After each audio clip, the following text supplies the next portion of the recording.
నిర్గమాకాండము పరిచయం. ఆది కాండానికి కొనసాగింపే ఈ నిర్గమాకాండం అనేది.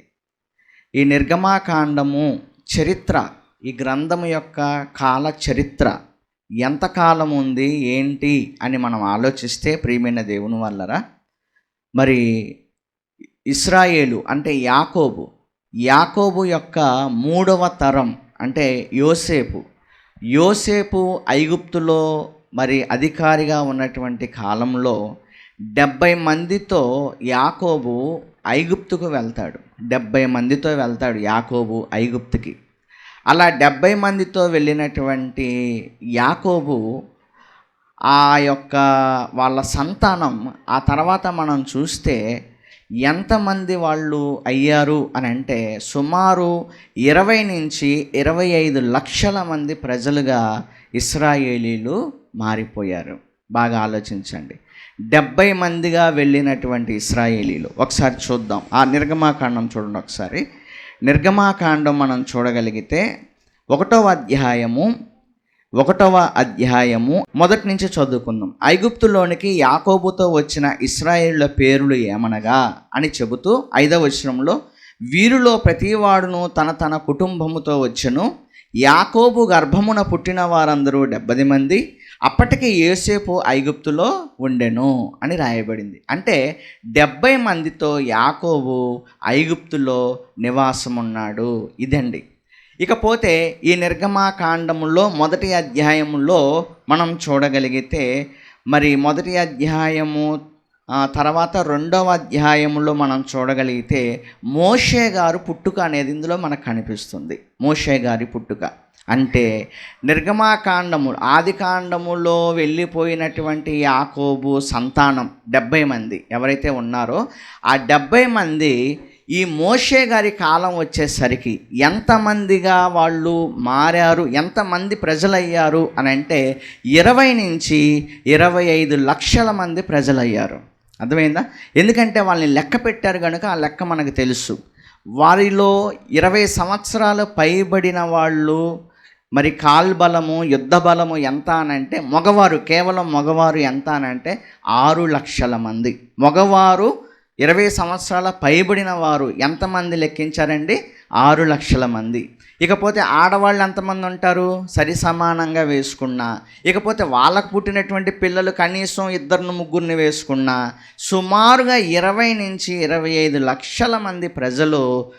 అంతమంది ప్రజలు అవ్వటానికి గల కాలం ఎంతకాలం పట్టింది అని అంటే 350 సంవత్సరాలు. అర్థమైందా? అంటే ఆది కాండానికి నిర్గమాకాండములో ఉన్న మోషే పుట్టుకకు మధ్య కాలం ఎంతకాలం జరిగింది అని అంటే 350 సంవత్సరాలు. ఇకపోతే మోషే గారి యొక్క ఎంతకాలములో ఆయన ఇశ్రాయేలును నడిపించాడు అని అంటే 80 సంవత్సరాలు. ఒకసారి ఆ మాట చూడండి. ఒకసారి నిర్గమాకాండము మనం చూడగలిగితే నిర్గమాకాండం చూడండి ఒకసారి. ఆయన వయసు గురించి రాయబడింది. ఆయన వయసు 7వ అధ్యాయము 7వ వచనం. మోషేకు అక్కడ 80 సంవత్సరాలు అని రాయబడి ఉంటుంది. మోషేకు అక్కడ ఎన్ని సంవత్సరాలు? 80 సంవత్సరాలు. అంటే ఈ 350 ప్లస్ 80 ఎంత? 430. ఒకసారి ఆ రెఫరెన్స్ కూడా చూడండి. నిర్గమాకాండము 12వ అధ్యాయము మనం చూడగలిగితే నిర్గమాకాండము 12వ అధ్యాయము 40వ వచనంలో ఇశ్రాయేలీలు ఐగుప్తులో నివసించిన కాలము 430 సంవత్సరములు అని రాయబడింది. చూడండి, అర్థమైందా? ఎన్ని సంవత్సరాలు? 430 సంవత్సరాలు. అంటే యాకోబు ఐగుప్తుకి 70 మందితో వెళ్ళిన కాలం మొదలుకొని, అర్థమవుతుందా, మోషే పుట్టుక వరకు ఎంత కాలం జరిగింది అని అంటే 350 సంవత్సరాలు. మోషే పుట్టుక దగ్గర నుంచి ఆయన ఐగుప్తు నుండి నాయకత్వం వహించి ఇశ్రాయేలును నడిపించడానికి ఎంతకాలం పట్టింది అని అంటే 80 సంవత్సరాలు. 350 ప్లస్ 80 ఎంతండి? 430.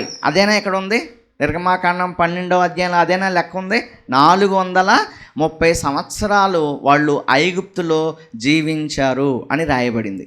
అంటే నిర్గమాకాండము యొక్క కాల చరిత్ర ఎంతకాలము చరిత్ర అని అంటే ప్రియమైన దేవుని వల్లరా, ఈ మొదటి అధ్యాయంలోనే 350 సంవత్సరాలు. 2వ అధ్యాయం నుంచి వాళ్ళు 12వ అధ్యాయం వరకు మనం చూడగలిగితే 80 సంవత్సరాలు. అర్థమైందా? ఎందుకంటే ఇంకా 12 నుంచి వాళ్ళు బయలుదేరుతారు కాబట్టి. 12వ అధ్యాయం వరకు ఎంతకాలము అని అంటే 80 సంవత్సరాలు. 12వ అధ్యాయము నుండి లేదా 13వ అధ్యాయము నుండి 19వ అధ్యాయం అంటే వాళ్ళు సీనాయి కొండకు వెళ్ళేంత వరకు పట్టిన కాలం. ఐగుప్తు నుండి వాళ్ళు ఎక్కడికి వెళ్తారు? సీనాయి కొండకి వెళ్తారు 19వ అధ్యాయానికి. అంటే ఐగుప్తు నుండి సీనాయి కొండకి వెళ్ళటానికి పట్టిన కాలం ఎంత అని అంటే 2 నెలలు. ఒకసారి 19వ అధ్యాయము మొదటి వచనం చూద్దాం. ఇశ్రాయేళ్లు ఐగుప్తు దేశము నుండి బయలుదేరిన 3వ నెల అంటే 2 నెలలు పూర్తయింది, 3వ నెల స్టార్ట్ అయింది. అంటే 2 నెలల పూర్తి కాలం. అర్థమైందండి? 2 నెలల పూర్తి కాలం. అంటే ఐగుప్తు నుండి వాళ్ళు సీనాయికి ఎంత టైంలో వాళ్ళు ప్రయాణం చేశారు అని అంటే 2 నెలల కాలంలో వాళ్ళు ప్రయాణం చేశారు. అర్థమైందా? సీనాయి పర్వతం దగ్గరికి వెళ్ళిన తర్వాత వాళ్ళు 1 సంవత్సరం పాటు అక్కడే ఉండిపోతారు. సీనాయి కొండకి వెళ్ళిన తర్వాత ఆజ్ఞలు ఇస్తాడు కదా. 19వ అధ్యాయం 20వ అధ్యాయం మీరు చూడగలిగితే ఆజ్ఞలు ఇస్తాడు. అక్కడే వాళ్ళు ఎంతకాలం ఉంటారు అని అంటే సంవత్సరం ఉంటారండి. ఒకసారి అది కూడా చూద్దాం. ఏమండి? నిర్గమాకాండము 40వ అధ్యాయము 17వ వచనం. నిర్గమాకాండము 40వ అధ్యాయము 17వ వచనాన్ని ఒకసారి మనం చూడగలిగితే 2వ సంవత్సరం మొదటి నెల అని రాయబడింది. 2వ సంవత్సరం మొదటి నెల. 2వ సంవత్సరం మొదటి నెల అంటే ఎంతకాలం అక్కడ వాళ్ళు ఉన్నారు? సంవత్సరం ఉన్నారు. 2వ సంవత్సరం వచ్చింది ఫస్ట్ నెల. అంటే సీనాయి పర్వతం దగ్గర వాళ్ళు ఎంతకాలం ఉన్నారు? సంవత్సరం ఉన్నారు. అది దాని అర్థం. అర్థమైందండి? అంటే కేవలం నిర్గమాకాండం యొక్క కాల చరిత్ర ఎంత అనంటే 430 ప్లస్ ఇదొక సంవత్సరం. అర్థమైందా?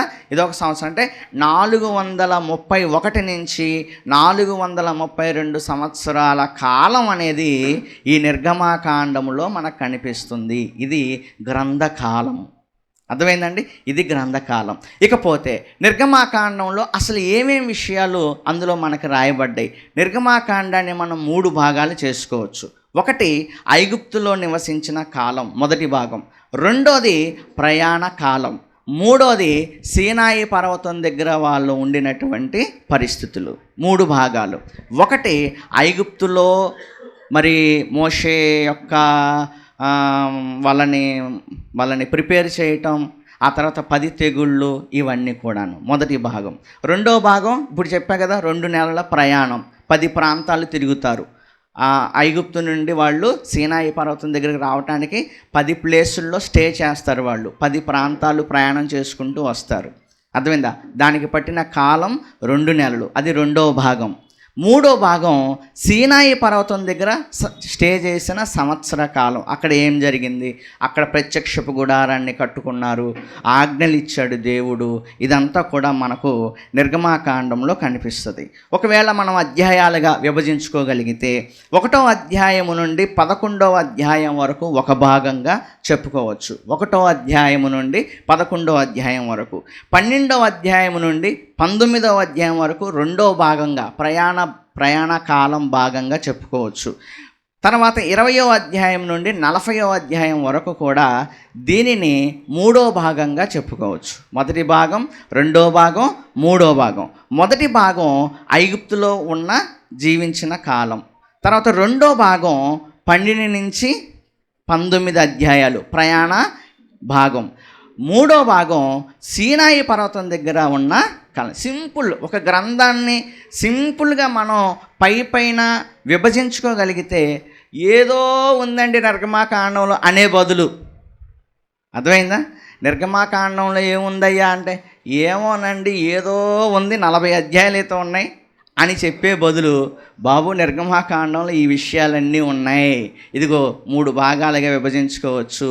ఐగుప్తులో ఉన్న కాలము, ప్రయాణ కాలము, సీనాయి పర్వతం దగ్గర జీవించిన కాలము, ఇలా 3 భాగాలుగా విభజించుకోవచ్చు అని చెప్తే బాగుంటుంది కదా, అవునా? కనుక ప్రియమైన దేవుని వల్లరా అలా నిర్గమాకాండాన్ని 3 భాగాలుగా మనం విభజించుకోవచ్చు. ఇకపోతే ఈ పుస్తకానికి నిర్గమాకాండం అని పేరు ఎందుకు పెట్టారు? కాండము అని అంటే వేదము అని అర్థం, లేదా గ్రంథము అని అర్థం. నిర్గమ అని ఎందుకు పేరు పెట్టారు అని అంటే నిర్గమము అంటే విడుచుట అని అర్థం. అర్థమైందా? నిర్గమము అంటే అర్థం ఏంటి?